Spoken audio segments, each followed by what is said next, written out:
Hi there, Joka here, and today I'm sharing with you my cards that I've created with the Spellbinders February 2022 small die kit. Here is the kit. This is actually a stitching kit, but I decided to not stitch on today's projects. So you can put together two different frames. You can also use these dies separately. You will see me use the two. Well, actually, I think I'm gonna use the large frame only, but in two different ways, I believe. And then there is a border as well. And here is the scrapbook collection I'm using. This is an older basic gray collection called Urban Luxe, I think.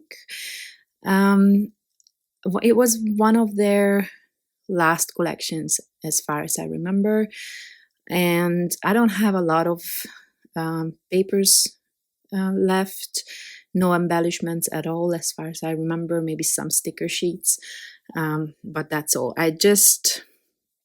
I'm trying to use my scrapbook collections for cards because I don't really get to scrapbook anymore, so yeah, I always feel guilty that I have all those beautiful papers and don't do anything with them. I bought these two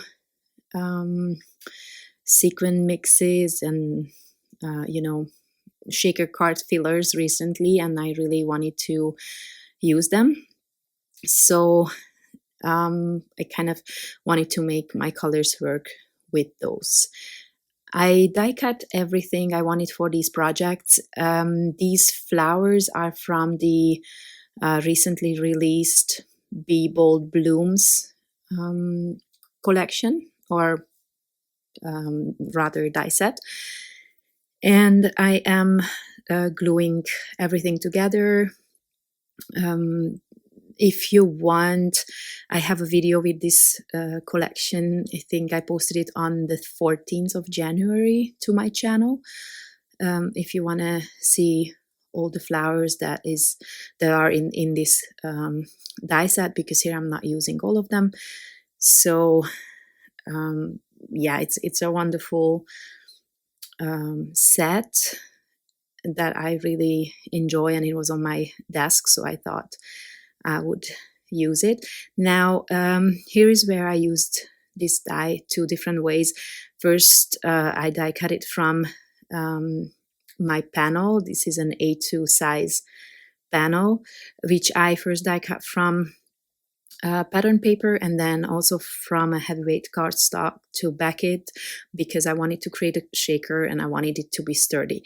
Now, because my background is so busy, I wanted to make sure that you can see this nice kind of lace looking frame. Now that I did not stitch it, I wanted it to stand out. Here I'm using this acetate. This is actually for Glimmer, so it's a very sturdy one that you can emboss and foil, and it's heat resistant, so it's wonderful. But I only have this one, so this is why I'm using it. But it's really great, so I don't mind using it even though I'm not gonna foil anything. So creating the shaker card, I'm sure you know that you have to add some foam tape, and ideally 2 layers. I mean, I'm guessing depending on the thickness of the foam tape. This is the thicker one I have, but eventually I decided to add 2 layers anyway, because here I kind of figured that there's not enough space. So I'm kind of stingy with my foam tape because it's expensive. But yeah, for shaker cards, yeah, you just have to use quite a bit. So I'm just adding 2 layers, and I'm adding it everywhere I can, so in the corners as well, just to make sure that the card front holds up nicely. And once this is done, I'm going to prepare my shaker elements. You know, this mixture is really nice, but then when I put it on the white, even in this light, you can tell that there are some iridescent sequins there that from an angle look blue. So I picked those out because they didn't quite fit my color scheme. And then I'm also adding some seed beads here just to add some more colors, pink, dark pink, light pink, and different materials, so to say. I really love those little envelopes. That's actually the reason I bought this set and the other set as well that also has some envelopes. And then I'm just building a flower cluster here at the bottom. Once I figure out how I want to arrange it, I'm going to use liquid glue and glue everything in place. So it's a very simple card. I think everything is in the color, at least for me, and flowers are always good, at least in my book. If I want to add texture to a card, it's almost always flowers or hearts, I think. So I don't know, maybe you are already sick of floral cards, but I don't think I will ever be sick of them. So I decided to add my sentiment to the window. Now, I will be honest here.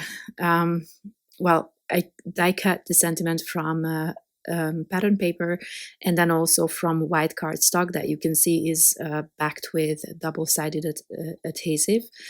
And I'm layering them up. So yeah, first of all, this die is from the Be Bold collection as well. I think it's called Mix&Match Sentiments. And I have never found adhesive that is good on surfaces like acetate. So I opted for the double-sided adhesive, but I will be honest, you can peel it off totally easily. So honestly, liquid glue for me doesn't work. Once it's dry, you can peel it away. So I really don't know. This is actually why I avoid surfaces that I cannot use glue with. But in this case, you know, what can you do? So anyway, moving on to my next card. It's the same concept, but here I did not add an extra frame because I don't know, here I just wanted it to be a subtle background element, so to say. And again, I'm doing the same thing here, adding 2 layers of foam tape, but I edited this out because obviously I already showed you once and this is not a very interesting process. And now I'm using the other package that I bought. This is also very cute. It has different sized envelopes. I'm actually picking out the larger ones and also the little red hearts. While I really love red with pink, this hot pink that I chose for my flowers, or the big flower, doesn't really, I don't know, it didn't quite look good with the red, I think. So, you know, you can always customize your already mixed shaker elements. And yeah, here the only difference I'm doing is I create 2 floral clusters, one in each corner, so basically opposite corners, and they are exactly the same. I arranged them exactly the same way. Well, I kind of eyeballed it, so maybe they are not exactly the same, but the idea was that they will be kind of the same. Okay, so once I finished gluing everything down, here I did not create a sentiment that I could directly glue onto the acetate. Instead, I went with a sentiment strip, and that I can actually glue to the side of the paper, the paper frame basically, so I can be sure that it's actually going to stay in place. And this is what I'm using. I already pre-foiled this. I have this bag of foiled sentiments, and these are the dies I used to cut them into this banner shape. I really like the professional look of this. I cannot cut straight to save my life, so I really love these dies. So you can see that it hangs over the edges, so I can actually glue that down, and the glue is great on paper, so that's going to stay in place. So simple cards today, but I hope I could inspire you in some small way, maybe with the colors, maybe with the patterns. Anyway, I hope you like the kit. I think it's great. Of course, you can stitch it. Yeah, have fun. Thank you very much for watching, and I see you next time. Bye bye.